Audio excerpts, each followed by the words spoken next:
I will say caloric restriction in training is something that sneaks up on you. Yeah. It does for me anyway. I'll find the first month or so, I'll be like, oh, this actually isn't that bad. No, yeah. And then it all comes, it's like you get to the end of the barrel and there's absolutely nothing there at all. The problem is when the weights are still going in the direction they're supposed to be going, you just have to keep doing it, you know. I suppose blasting clen helps a lot as well. Yes. Like you were on the methylene? No, just clen. Okay, just clen. Yeah, it was just small microdoses every 6 hours, I think, or something. Yeah. I wonder is that what was in that intro workout Alex was giving me. The one thing, it used to be so funny. This was last year. And to be fair, it was like dying, like. And I'd have intro workout and I'd be like driving to the gym on a Tuesday morning for jiu-jitsu first and then to go and lift weights. And like a whole way through jiu-jitsu, I'd be like, I just have to get to the end of this and then have my intro workout shake and I'll be grand. And the second that little bit of sugar hits your stomach, you're like, oh. When I was on the way for 300, I was intro workout, all the pre-workout stuff. Since then, I haven't really flipped the proverbial switch. I have a little bit the last few weeks, maybe last 2 months, and kind of snatching and stuff, but I haven't been as like dialed in on that part. Yes. But I didn't need to be, you know. But now I'm feeling like I might need to add the intro workout in again. So there was like creatine, EAAs, water, and there was carbs as well. But I said I just don't want to eat those carbs because there could be like 50 to 70. Or you don't want to drink them. Sorry, I don't want to drink them. I want to eat them. Yeah. The difference between having 100 grams of rice or 2 Weetabix or 2 bagels and then waiting till I get to the training, I think is more of a negative effect. Now, I trust Alex and I'm sure intra-workout carbohydrates are very useful, but I want to eat those nummies, and for me it's just not productive. Like, I can't be not having carbs for the first 2 meals and then having by daytime, like, it's just not for me. And I told him, obviously, I was like, that's fine or whatever. Would I love if I had extra carbs and intra-workout carbs? That'd be wonderful. That's the dream. But I'm a fat guy living in a fat guy's body, so I can't do that, unfortunately. You'd be very surprised how quickly 80 grams of carbohydrate disappears in an intra-workout shake. Oh, I'm not surprised at all. It disappears. It was so funny. The intra-workout carbs for me got to the point where, so most of my carbs were some rice before or after training, and then it was just in the shake. And obviously there was running and stuff in there, so I was having more intra-workout shakes than you were. But the consistency of that shake in the bottle was so weird, because there was like peak O2. There was loads of weird stuff in there, obviously for the aerobic side of things, that really don't gel together well in a bottle. So you know that weird, is the aloe vera drinks you get with the lumps of aloe vera in it? I hate texture. So it was like that, but I don't know, is it peak O2 or one of those is like a hydrophobic powder almost? Yeah. So the outside of it would be this gooey mess, and then the inside of it, no matter how much you shake it, would be the driest powder you've ever had in your entire life. Like powder taken after you haven't drinking anything in 2 weeks in the Sahara Desert. So you'd be like flooring this shake, and then suddenly one of those would pop in the back of your throat, and it's the worst texture you could possibly imagine. Were you having an intra workout on your run and then an intra workout on your squatting or your training? So the bigger interval running sessions I'd have intra workouts for, but then for longer runs I wouldn't have an intra. That reminds me of when we were in London, our friend Rob, remember he had that intra workout, that hydration thing? I was asking what that is. I actually meant to get that because I've been using electrolytes for the last couple of months or whatever, but I've just been buying basically discount ones from the discount chemist or whatever. But the flavour of EAAs, BCAAs, creatine, electrolytes, generally terrible. And especially terrible when mixed with other ones. And it's not that they are bad flavours per se, it's that they're so mild it's kind of offensive. Yeah. It's like if you had a tiny bit of dilutable orange left, or cordial, or I think do they call them syrup? Squash. Yeah. Just the tiniest little bit, like an offensively small amount. Yeah. That's what they're like drinking, and I feel like that's worse than drinking a glass of water. Or it's like if someone had just 10 mils of milk and then 100 mils of water and you have to drink that. That's what they taste like to me when it's the most inoffensive flavour. Like, give me a little bit of carbs, I don't mind. Give me 10 grams of carbs per serving, I don't care, I'll manage. My 2 rules are, The first rule is ideally have one that tastes great and get all the rest of them unflavored. So like unflavored creatine, unflavored BCAAs, unflavored electrolytes, but mostly you can't get unflavored electrolytes. And then have one that tastes class, or else, and this is my particular favorite, is it all has to be the same color. Yes. Because it turns a weird reddy brown no matter what it is. If you have like blue raspberry blast and you mix it with 4 other weird flavors, Yeah. the flavor doesn't bother me too much because you're kind of downing it, but looking at it in the bottle is a bit off-putting. Do you see a lot of people are doing electrolytes now? A lot of people are taking electrolytes in the general fitness realm. I can see why I suppose you'd get into it. You know who was on that train a long time ago? Was Stan Efferding. He was on salt. He was Salt, yeah. Which is like, it's not the same thing, but they're pushing it the same door. I'm not sure if he's still on salt in the same way. I think he's more on salt on your food now as opposed to drinking the salt. I think before he was on about salt before training, but now I think he's salting the meals. I'm not sure how much difference it makes, to be honest. I think once you're probably getting them, like, and I understand that there's, for example, certain ratios that you need that are useful for sure. But how much difference does it actually make? So that's the problem with a lot of supplements is there's a certain group of people who are like, okay, supplements don't do anything, but it depends on what magnitude you're looking for of an effect from supplements and what you kind of expect from them. Like, supplements are never going to be gear is the thing. No. But to be honest, I don't think gear gives people what they expect it's going to give them either. Yeah. In moderate amounts. Yes. You know, you'll have people in there who be like, we'll talk to somebody and they might be a powerlifter and they're like, I'm going to jump on now and it's going to be and obviously the stuff works. But I think people have a different perception of how quickly and how aggressively it works versus nothing at all. There's definitely never been more people on the planet taking steroids. More steroids now than ever. Like, there's at no point, not even in the deepest, darkest days of the Bulgarian national team, there is more people alive now taking PEDs. 100%. It's interesting, isn't it? It's, you know what's bizarre? So obviously around Christmas, it's people coming home, like you're going out to meet people, or you might be meeting someone for a few drinks or for a meal or something, and you'll knock across people. Like, you're not meeting them, but you come across people who you would have known years ago. And now that person's purple and they weigh 115 kilos. Did I tell you about my neighbours during lockdown? I feel like I might have told this story recently on a shit talk, but it's been so long. It could have been 6 months since we did a shit talk. So during the lockdown, one of my neighbours, similar-ish age to us, was kind of skinny, fat, a little bit tubby, had a build very similar to Luz Arjun, really long back. Like, outside of the ratio of when you start to notice someone has long back and short legs, you know, when you're like... human canoe. Yeah, arms are kind of hanging on his hips. So it was like, you just kind of remember that physique. He's my next door neighbour, saw him all the time. And then during lockdown, for some reason, just didn't see him for like 2 or 3 months, walking down the village. And I see this a unit in front of me, like massive traps. Like, you know, when people's triceps from behind kind of look like they're like, their arms are wide. Yeah. In terms of like this plane, like their forward to back plane. It was like, there was width there. There was like a little jingle, like a little fucking wobble in his triceps. Big set of traps up in him now. Tiny waist. And I was like, who the fuck is that? Because obviously the village is pretty small. Yeah. I mean, not quite rural Ireland, but not far off it. Yeah. So if there's another unit in the village, I'm obviously going to remember. Like, I'm the only unit in this village. Surely I would have knocked across another horse in the village. And then I was like, oh, it's my neighbour. Oh, he's just taking gear.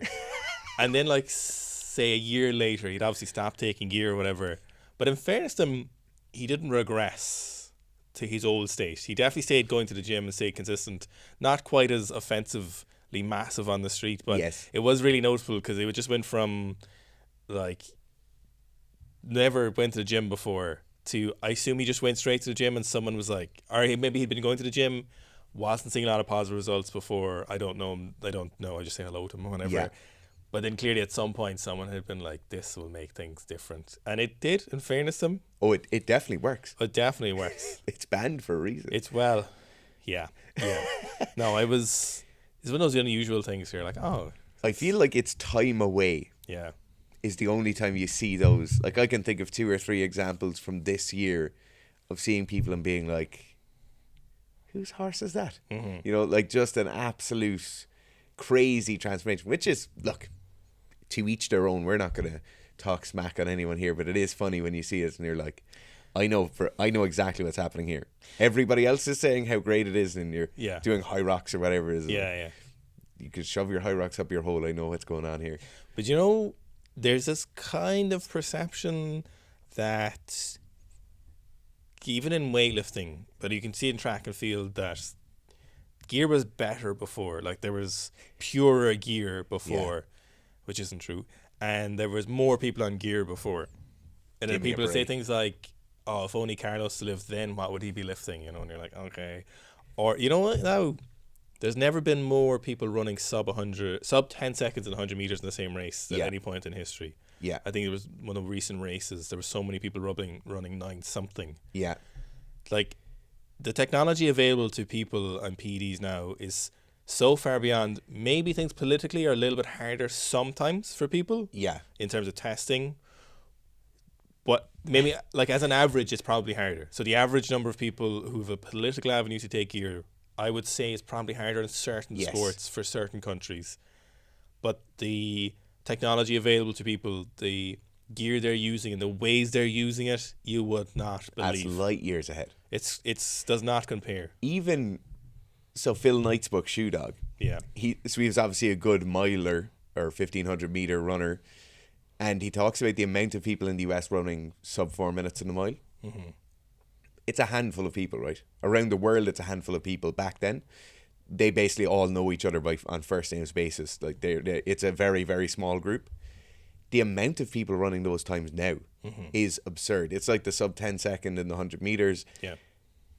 Those things don't just happen. Yeah. And I had a conversation with someone a couple of months ago about the kind of technological advancements in sport. You know, obviously in cycling, there is this thing of there's a record to cycle the furthest distance you can in an hour. Mm-hmm. And those records kept going down to the point where it was becoming absurd. Going up. The total distance was going up, and they changed, and you had to have a bike that was made up of two triangles. So if you look at a bike frame, it's a triangle going forward to the front pinion, and it's a triangle going back to where the back wheel connects. And now you just see the crazy advancements in cycling coming in the tri-bikes, like triathlon bikes, because they don't have that same ruling. And people are trying to say that it's the change in the track material and the change in the spikes. And obviously going from asphalt or random granulated rubber to really nice polyurethane tracks makes a difference. It doesn't make that much of a difference where you now have hundreds upon hundreds of people running sub 10 seconds, sub 4 minutes. Like it just doesn't happen. Humans haven't progressed that much where it's just the technological advancements and some better training. Obviously they make a difference. Mm-hmm. But the proliferation of performance enhancing drugs is undoubtedly one of the major factors there. You know, the thing as well is that even though we're saying, let's say there's more people running sub 10 seconds at 100 meters than at any other point in the athletic history, it's still exceedingly rare. So it's very unfortunate with social media that you look at these things. Like, I get uncomfortable because I'm like, maybe a 300 kilo squat isn't that impressive. Like that, if that's happening to me, because I see other people, you know, obviously we're at this all day, every day, and you see it and you're like, oh, maybe a 300 kilo squat is shit, you know? Yeah. You see Anton doing it for 5, Artrim doing it for 5 or whatever. But in reality, there's probably like 20 people there, 30 people who are high bar squatting it, you know? If you take out super heavies, you know, like a good, decent squat, like there's so few people doing stuff like that, you know? It's just really, it'd be so easy to get mind fucked. And I'd hate to be kind of starting out now in some ways and trying to look around and be like, what are my goals? So maybe in some ways it's good because you've a really high barrier to reach for, but I could see how you could possibly get disheartened. Maybe I could see how, but then again, I started weightlifting in 2011 where it was essentially the glory days compared to what it is now in regards to PED use. Yeah. And so the aspirations were high immediately. So it depends on the person, I suppose. I was in an interesting conversation this morning. So this idea of if you're given 10 years and unbridled access to resources, what you'd want to do to get to the Olympics in a sport, what the sport would be. And it's super hard to do, right? Because people will go to, so for me, people will be like, oh, it's surely a shooting sport or a precision sport like that. Yeah. Where, like, I'm not going to be a 100-meter sprinter. I can guarantee you, no matter what the resources are, that won't be me. Mm-hmm. Very unlikely to be in a skill sport like soccer, any of those, very, very unlikely to be any of them. because obviously the amount of time you need to be practicing the sport is huge.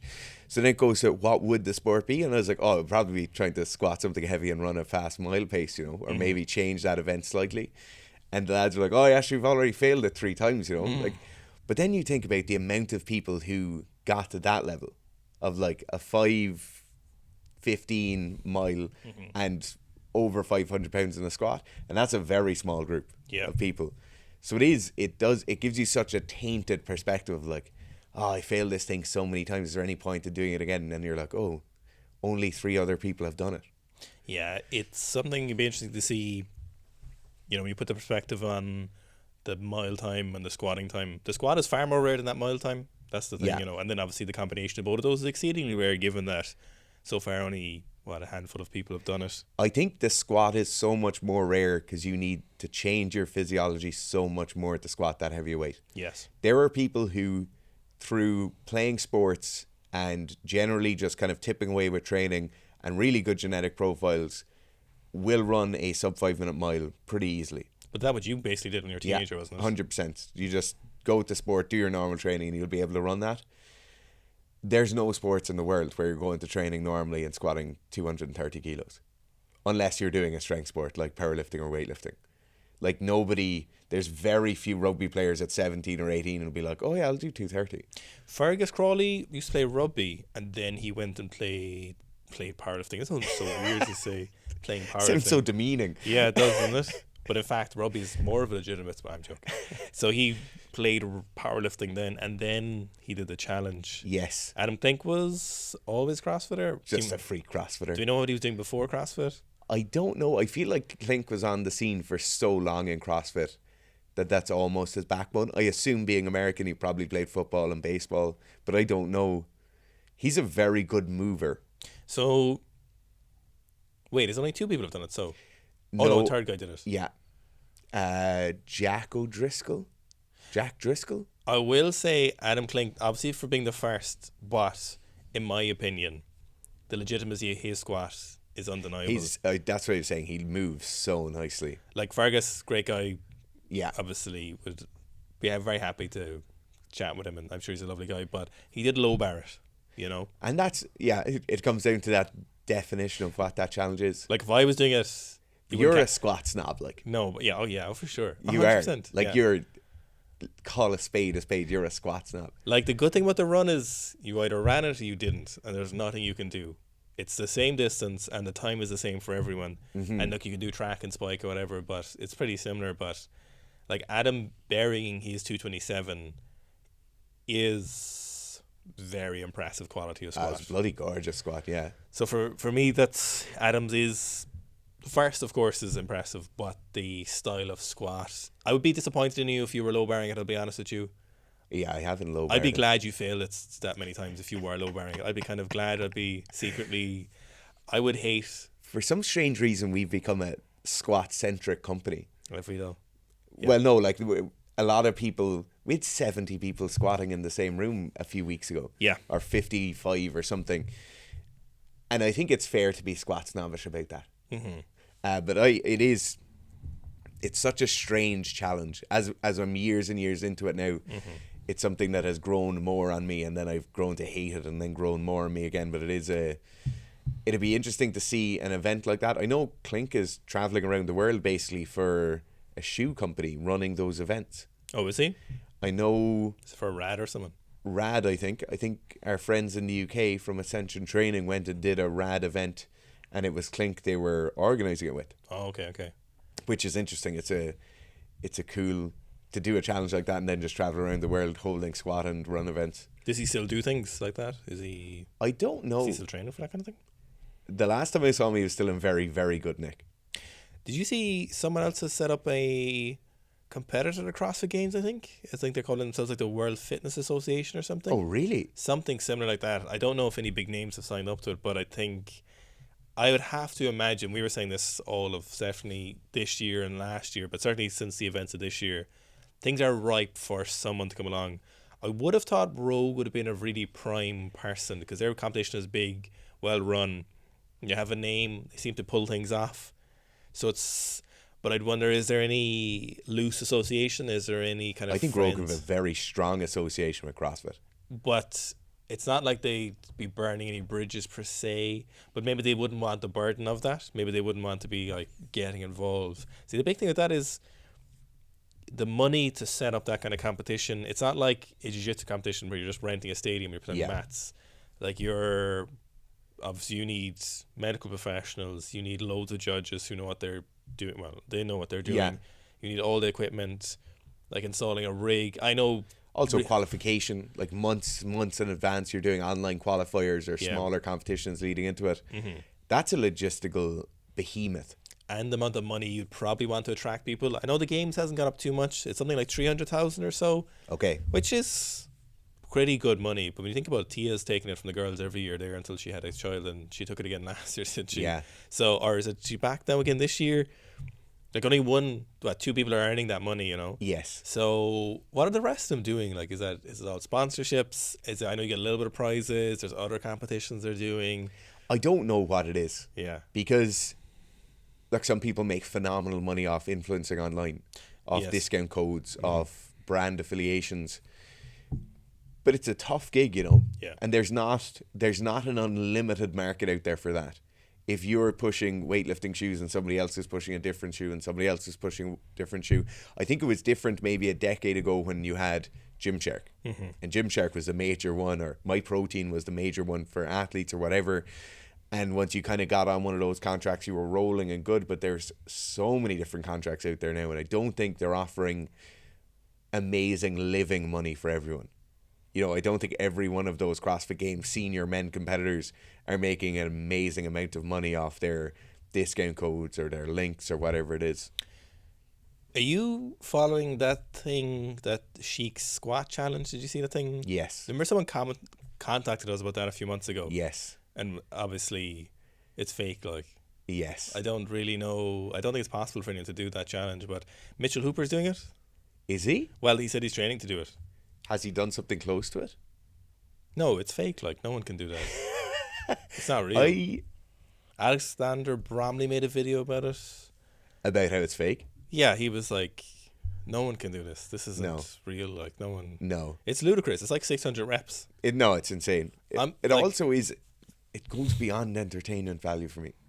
Like, doing something for 20 reps is class. Doing a really heavy 10 is cool. Mm-hmm. 1RMs obviously are the GOAT. Mm-hmm. They're the only thing people really want to see. Yeah. I don't think you need to change it that much. Like, why make it something different? Why make it something where you have to train really specifically to do 600 reps or something ludicrous like that? That's not what the sport needs. Sport needs more heavy weights. I don't know what the squat sports. I don't know what the point of this challenge is, but $100,000 I think is the alleged prize fund for someone who can do it. I think if there's a competition that's going to rival CrossFit, the backers of that competition are going to come from a very specific area of the world. And they'll pour a massive amount of money in. We'll see 2 or 3 years of competition. Mm-hmm. And then it will just fade out. We found out how much the winners of the Saudi Games get. So they have the Saudi Games every few years. It's just for Saudi Arabian athletes and for non-Saudis living in Saudi can compete in it. And it seems to be across most of the sports. They get ludicrous amounts of money for everyone who wins. Second prize was getting massive amounts of money. Yeah. I'm surprised more weightlifters haven't found out about this. I don't want to say the You're number. You're about to ruin it for everyone now. I'm actually not going to say the prize money because it's not on again until 2 years' time. But the money was massive. Mm-hmm. Like, my wife was like, she said I have to go move to Saudi now for that. It's gargantuan money. I'm so surprised. I'm surprised you're not doing it. I've already applied for my visa. Sika Strength has been closed down.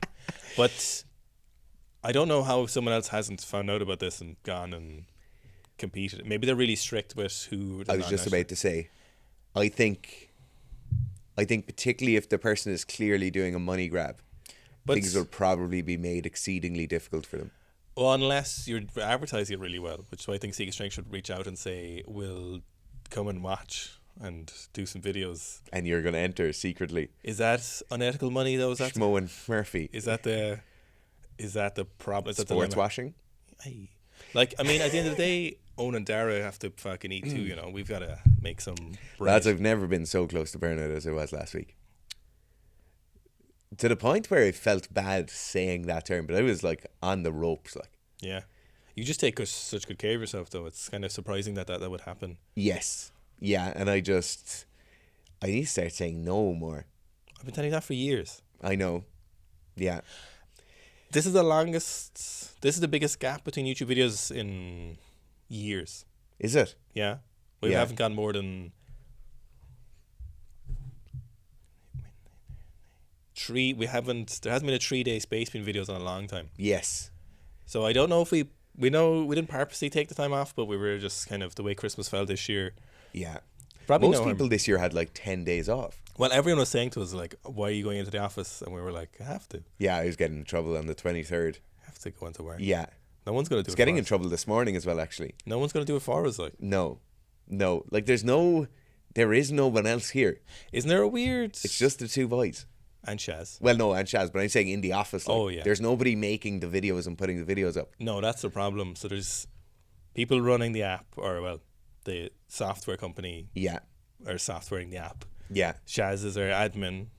We don't really have an editor at the moment, but we should get one at some point. But Eamon looks after the website or changes to the website. Yeah, but it's just us doing the things, you know. So is there a weird kind of blend where I was thinking about this?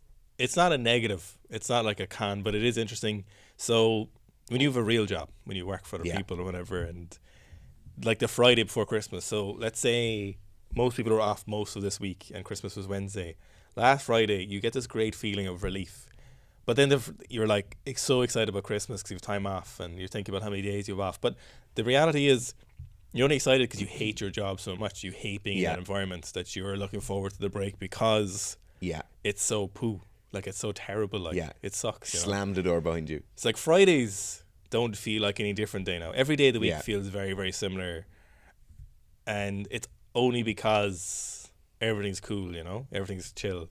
There's no day where you're like, Friday, thank God, I get time off. I will say for the last 4 or 5 months as we're doing work in the house, a lot of Fridays I'd almost be stressed and more anxious because I'm like, I have 2 days now to get stuff done, so I need everything set up for the weekend. Yeah. And then I'd be like, on Sunday I'd be like, thank God I'm going to work in the morning just to get some respite from this until Monday night.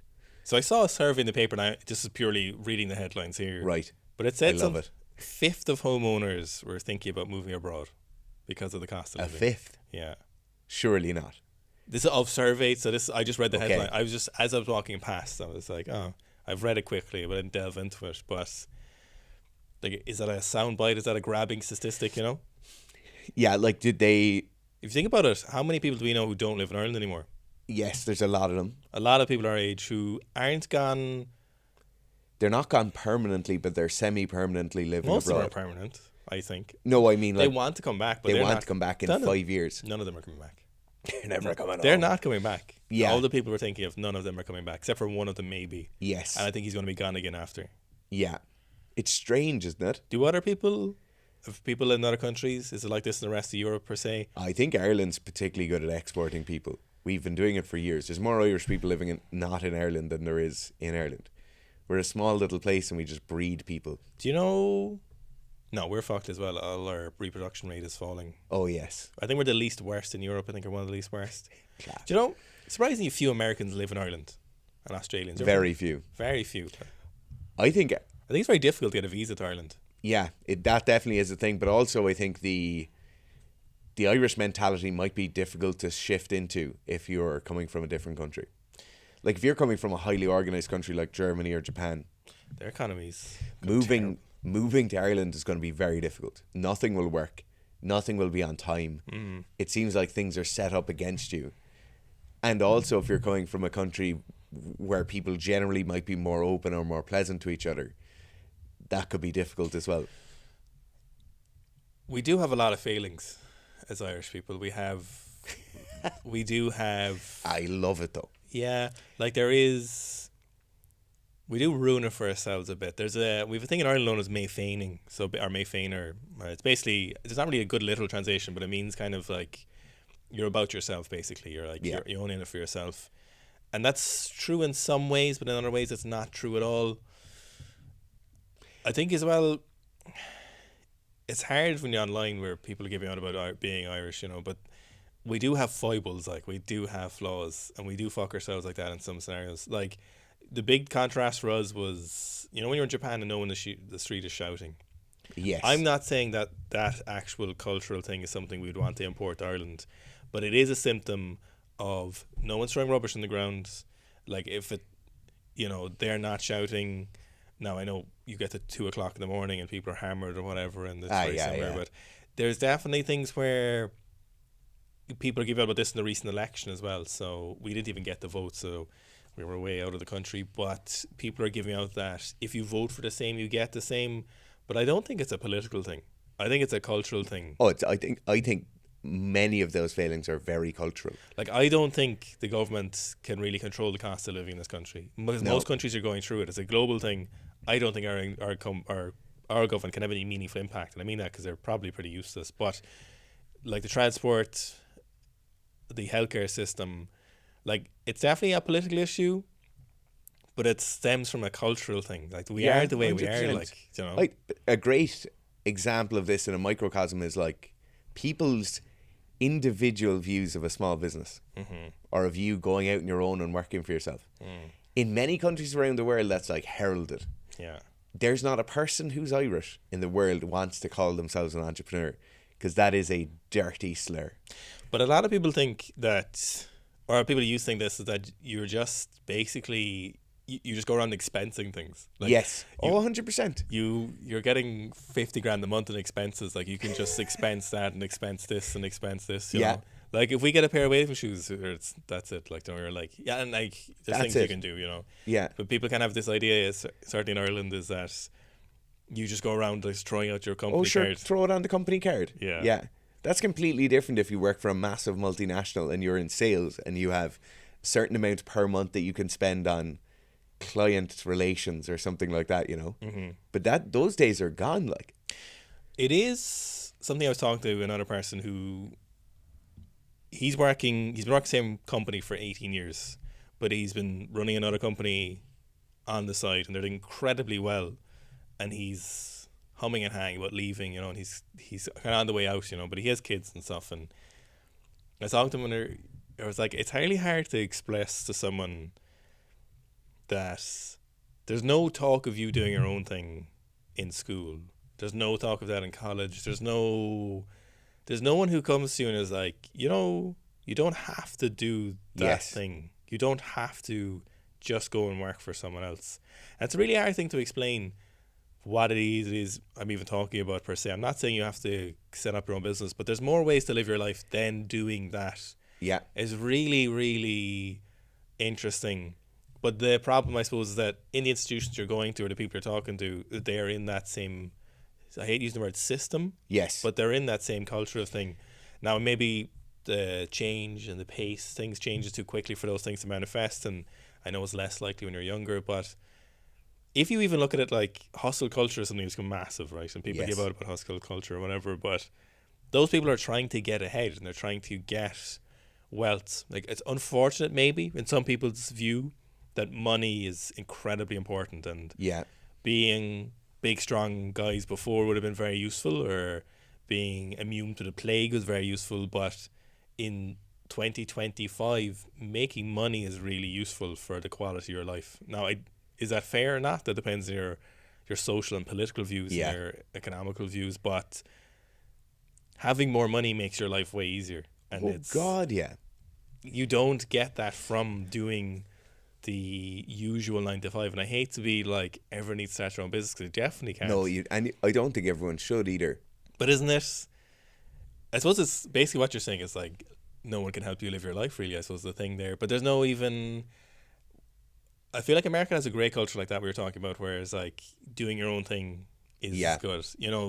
If you fail at something in terms of business, no one really cares that much. Yeah. Whereas I feel like maybe in Ireland, for example, or maybe the UK might be similar, you'd feel kind of ashamed in some ways. You'd be like, I'm a failure. Or like, I'm sure we do it, where we talk about someone whose business has failed or whatever, and you're like, yeah, they're gone working in a deli or something again, Yeah, there's definitely, I think the notion of and like risk taking is definitely the wrong term, because I don't think these things should be viewed as risks. Like, nobody sees a risk in staying working in the same company for the next 35 years and hating every single Monday morning or Sunday evening when you're thinking about it. Like, that's the biggest risk imaginable, is that is misery forevermore, you know. Which, and like, I hate talking about this because we've had conversations with people previously where people think we're in some way pushing them towards a certain thing, or suggesting that, and that's really not it. Like, when I'm talking about this, I'm viewing it from my own point of view of, there is great solutions out there for you. You just need to find what that particular thing is. Or there's a great little groove you can slot into, but you might have never thought about doing it. It's an interesting one. It's definitely something I need to think more about. Yeah, I suppose we were talking the other day about Johnny Harris, and he put up a video about the NATO expansion, and he got slated in the comments, and he took a video down, which is kind of rare for him. Yeah. And he just acknowledged, or, you know, did he acknowledge, was he contrite, or was he sorry he got caught? You know, like, are you sorry you sorry you got caught kind of thing, where he was basically, I don't know if anyone saw the video, I happened to actually see it, and he basically said, kind of looked at it from a self-blame way from the American side of things. He was kind of blaming America for it, and a load of Eastern Europeans in comments. There was thousands of comments being like, Johnny, we wanted to join NATO, like, you knew Russia was coming back or whatever. And then he had a video up on Saudi Arabia again on their wall thing, you know, that the line of the city or whatever, and it was, most people are like, this kind of seems like this is a paid advertisement and whatever. And people are talking about Johnny's rigor of research, you know.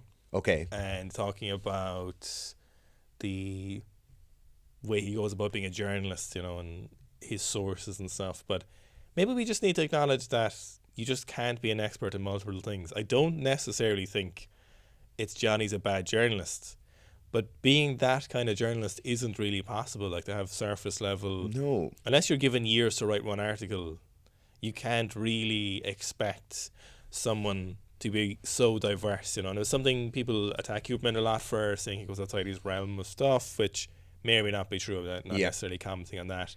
But if you look at Johnny Harris's thing, where people think he gets a lot of things wrong when you look at the things he gets wrong.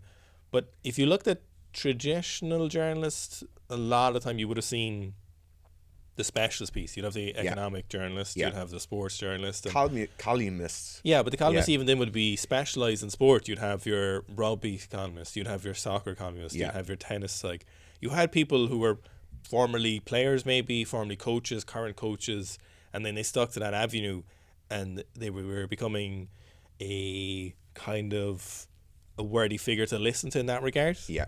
That's what I would endeavour for Sikastrength, is that you'd remain as such, you know. Yes. And that's why we don't stray outside of our... Yeah, so it's interesting. People are blaming Johnny, but I think it's probably just a symptom of, like, you can't be an expert in all those things. You're going to get stuff wrong inevitably, unless you're making one video a year. But he's trying to make 1 or 2 a week by the looks of things, and he's spending a couple $100,000 on this stuff.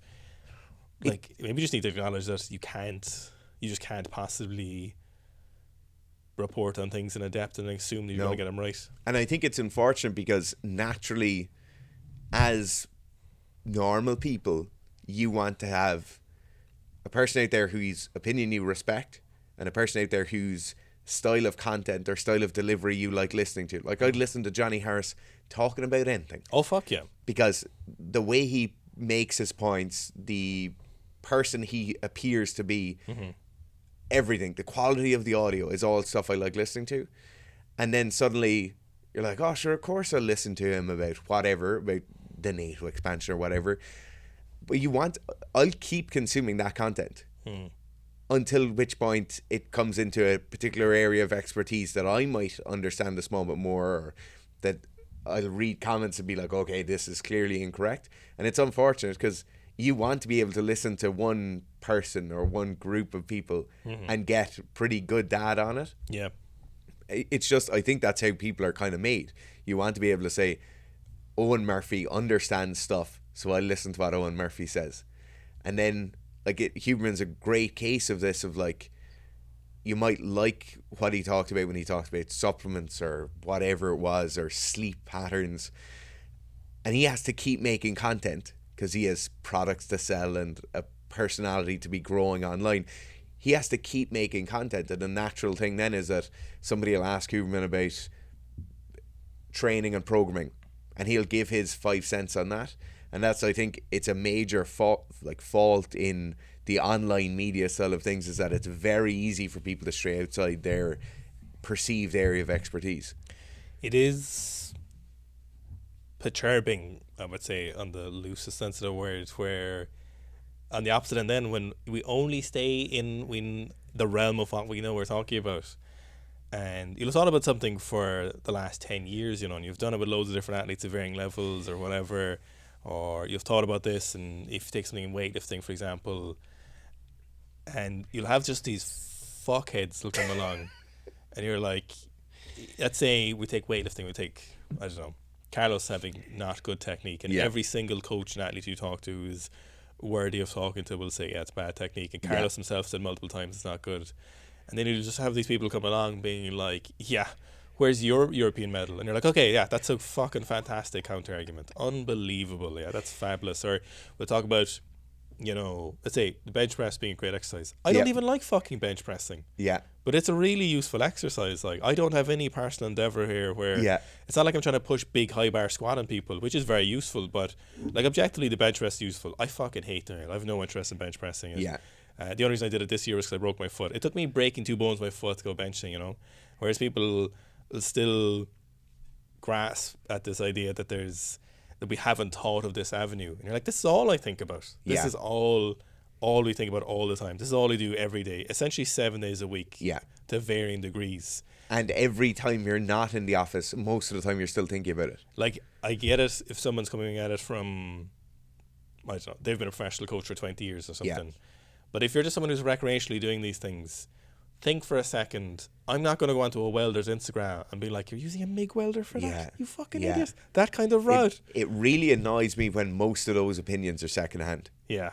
That's the one that annoys me the most, actually, Like, the volume. Same thing. There's somebody whose opinion they enjoy getting. Yes. And maybe that person gave them great advice about the deadlift. Yeah. And now they're spouting some shite about bench pressing. Yeah. And now they feel like they're going to volley that back over the net to us. Like, I genuinely don't have an interest in what you think about this. I like people, the second-hand thing where we get a lot where if you say volume is one of the most important factors of hypertrophy, and they'll say it's not, and you're like, elaborate. So who did you hear say this, and why do you think this isn't it? Like, what the fuck are you talking about? The second-hand opinion is, but then it changes. You can see the trend of comments change over the years. Yeah, it's so weird. And it's like there's a collective or a groupthink thing going on where, okay, let's take something random, like let's say arm bend in the snatch. Right? Some coach makes a video about this. It's no need to name the coach. They make a video about it not being that bad. We make a video talking about snatch technique and we don't mention arm bend in it. And now there's 5 different people echoing over and back in the comments on this, or it's somewhere, right? Yeah. None of the echoers or none of the commenters have formed that opinion. So if Coach A had then come to us, or we met Coach A and they said, it's really interesting, you never mentioned arm bend in the snatch, or maybe what do you think about this? Yeah. And then you've a conversation around it and you get the chance to share that. Yeah. But in most of the times, in most of the arenas where these conversations are occurring, they're occurring between people who are echoing other people's opinions. Yeah. They don't necessarily have the context behind it. Like, it's like the letter of the law versus the meaning or the nature of the law, where people are just echoing sound bites over and back. Like, the amount of times I've seen something where I'm quoted online or we're quoted online. Yeah, the lad said this is all you have to do for your squat, or the lad said this is the worst thing you can do. And we'll have never once said that, but somebody's gotten it into their head that they said it, and now they're echoing it back at someone else. The conversations grow these kind of crazy tails on them, where the end of the tail of the snake ends up looking nothing like what the head of the snake ever said. I don't mind when someone asks, if another YouTuber or Instagrammer or someone says something and they're like, oh, what do you think about this? And I appreciate that they respect us enough to ask their opinion. But I hate when they come at it where it's like, that's wrong. And you're like, do you know why that's wrong? Like, why do you think that? Did you Yeah. come up with this, or do I know exactly where you got this from? Yes. Like, I know where exactly. Sometimes I'll see someone post something, someone I like and I will know personally. Yeah. And I'll know for a fact where it's going to come down the line at us at some point where we're going to get a comment about this. Yeah. And I really don't mind if someone is like, hey, what do you think of this? When they send it forward or something, or they comment or nicely, you know. And I just don't get, like, it'd be like me watching a hunting video. Yeah. Because I'm a hobbyist hunter and someone's using 6.5 and I'm like, 6.5 Creedmoor is way better, guys. Yeah. What the fuck are you using that for? Yeah. Having peripheral knowledge, never shot a 6.5 once in my life, maybe. Yeah. Like, it's just crazy to me that someone would have the confidence to do that online. It just fucking blows my mind. Do you know what's really interesting? If you go to any space Instagrams out, oh my god, if you read the comments, I can't believe Space as in like astronaut. actual space stuff. Okay. Astrophysics stuff. Yeah. Or NASA's Instagram. Yeah. Fuck me, I cannot believe. I Yes. actually can't believe people are so confident. It blows my mind. It actually blows me away, the Yeah. confidence of people. They're just saying, like, yeah, say, I don't know, Brian Cox is a famous astrophysicist or related. He'll say, we think that this is happening. And the top comments will be like, yeah, you need to think a bit more, buddy. And you're Oh just like, my is this a God. joke? Like, are these all trolls? Are these real people? Maybe they are trolls. I said, fucking real. Like, I can't. That blows my mind, you know? The idea of I absolutely adore speaking to experts, and I don't care what they're an expert in. Yeah. It might be a consultant working for Google, and I really like talking to a person might own a shop, and I will absolutely. That's the most interesting conversation I can have that day. Yeah. Because that person really thinks about it a lot. A number of weeks ago, I had the opportunity to bring a couple of Danish guys out hunting. One of them, very, very high in Danish military. His basic job is to travel around the world to other militaries and law enforcement units. Yeah. And he was talking about a rifle caliber and a particular bullet weight to use with that caliber, right? 140 grain in 6.5 Creedmoor of a certain builder or ammunition manufacturer's type, right? Mm-hmm. And he was saying, no, for your rifle, I really think this one will be good. And I said, yeah, that sounds great. And he's saying, you'll have this BC, you'll have this wind factor. It's like, I really think it will work with that barrel length, what you're trying to do, terminal performance. Yeah. And I said, that sounds absolutely amazing. And he said, yeah, I actually just spent a week with the guy who made that cartridge. Fuck. Yeah. And you're like, I've never once questioned the information that this guy gives, because the information is solid. But then for that to be the backup of, like, if you're in hunting, people's caliber selection is like, what's the best car to drive? You know, everyone has their own opinions. What's the best weightlifting shoe? Everyone has their own opinions. But then somebody backs it up with being like, oh no, I literally just spent a week in the factory with the person who made it. Yeah. It's crazy. And then suddenly that opinion just becomes so much more interesting. Yeah. That's what I really, if I could endeavor to do anything in my life, it would be we're really lucky where you've an amazing group of experts in strength and conditioning, sports, different specialities in terms of nutrition or performance, whatever it is. I'd love to have that element of expertise, or have a circle of people who are experts in everything. Mm-hmm. Like, we've somebody who's an expert knife maker, Yeah. and speaking to him about making knives is amazingly entertaining. I see Jeff Nippard kind of had to defend himself recently. The latest video he put out was essentially, he was saying, look, when people think of science-based lifting, I'm the first person. If you TikTok science-based lifting, Yeah. my reels are at the top. If you YouTube science-based lifting, I'm at the top. Yeah. And he was going through these ways of defending himself, you know, and clarifying his positions. So it is, I suppose, there's just never been so many people with such access to easy opinions and posting it. Now, I'm not saying we get very upset, and obviously comments make a big part of the engagement, but it is a thing where, like, it's weird when they, like, first Jeff, like, he got attacked over something like that, you know, or the collective think. But then at the same time, Jeff has probably made millions off this, you know. Yeah, and that's the thing. Whatever about somebody having a massive amount of knowledge or being amazingly succinct at discussing things, when you look at the amount of money people have made or influence they have with the relative knowledge they have, there's definitely gravitas behind that as well. Like, Jeff can probably show somebody a month worth of earnings for his company Yeah. and have made more money than the other 5 people in that room will have had made for the last 2 years. Yeah. Hundreds of thousands per month in terms of subscriptions and sales of programs and all this sort of stuff. Yeah. It's there's definitely a skill in acquiring the knowledge and being able to get that knowledge out there in a reasonably digestible form, but then to be able to monetize that knowledge as well, I think gives it a whole other level. Yeah, it's definitely an interesting time to be making stuff and putting things out there, in regards to training. Now, I'm not saying we get it much, but we don't get it bad doing no, it. not at all, not at all. No, it's just that I'm kind of talking about it from when you see it everywhere, when you see it in comments, or it's funny when our circle, when you get the random comment being like, volume isn't the main driver, and you're like, okay, could you want to elaborate, or you're just going to say what you heard someone else say? Like, if you're going to make a comment, I'd hope it's your own thought process, I got this is probably a year and a bit ago now, or more than a year ago. It was on a psychology video and somebody was asking about the study. Mm-hmm. And then I told them the name of the study and they came back and said, that's not what that paper says. Mm-hmm. And then I went in further and I was like, oh God, I'm after giving them the wrong reference, or I'm going to have to recheck my notes. Went back to it and there was like 6 comments underneath it being like, that's exactly what that paper said. Yeah. I don't know what part of the paper you did or didn't read, but that is exactly what it said. It was like, they're not the results that were reported.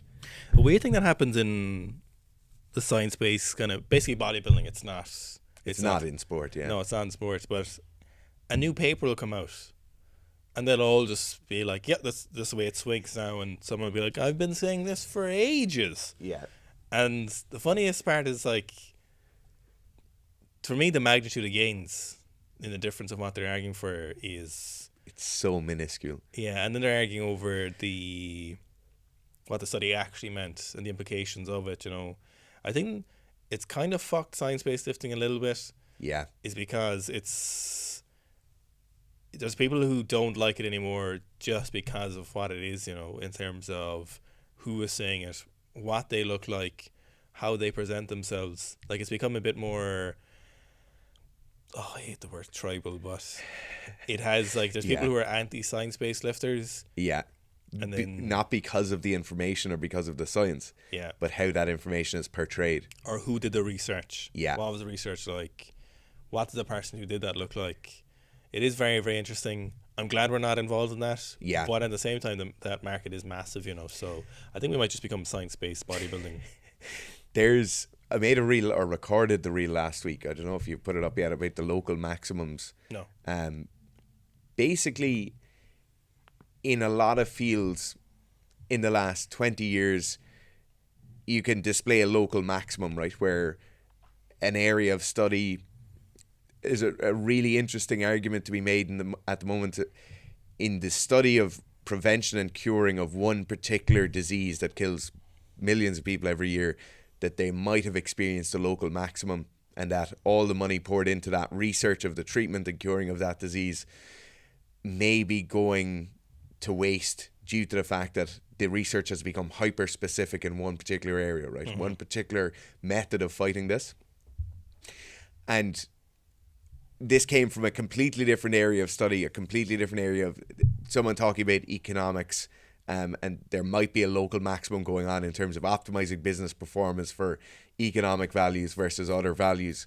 And that you might be wasting your time or wasting your money in optimizing for those particular variables.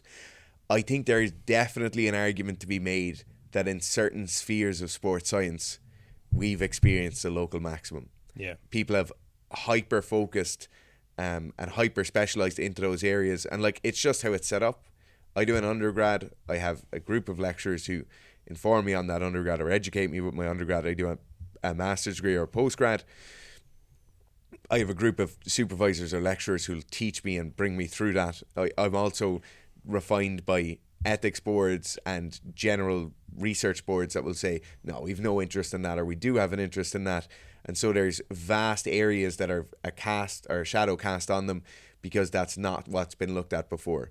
And so if you're a Professor Murphy and Professor Murphy loves green exercise or exercising outdoors, it's highly unlikely that me as student Fitz will be able to come in and say, oh, actually exercising outdoors mightn't be that great, and here's X, Y, and Z reasons, so I want to do 5 years of a PhD study on this, or multiple studies over the course of 5 years. It's just not going to happen. And I think we look at some of the hypertrophy stuff that's going on now, when we look at some of the biomechanics stuff and injury prevention stuff that's going on now, there's a case to be made where they could be experiencing a local maximum without ever realizing it. And that having slightly more out of the box or out of institutional is the wrong way to think about this, of like, you have to do the research on your own, because that's not the way to do it.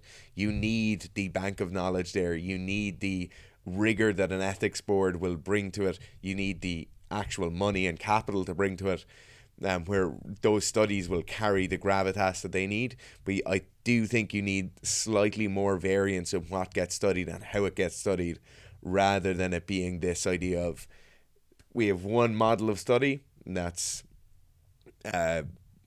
randomized control, placebo-controlled studies of a certain length, of a certain group of people. Like, even if we look at who gets studied for studies, it's all college kids. Yeah. College kids get used in exercise science studies because that's who fucking lives in the buildings where they do it. Yeah. And I do think in 20 years' time, you could look back at a lot of these studies and say, oh, maybe there is another option here. Yeah. Or maybe we did miss out on 50 years of studying something. Like Project talks about PEDs not being studied because they're banned. What would PEDs look like now if it hadn't been banned? Who knows? Yeah. Yeah. Right. Happy New Year. Happy New Year. Talk to you all again soon. We won't solve anything now.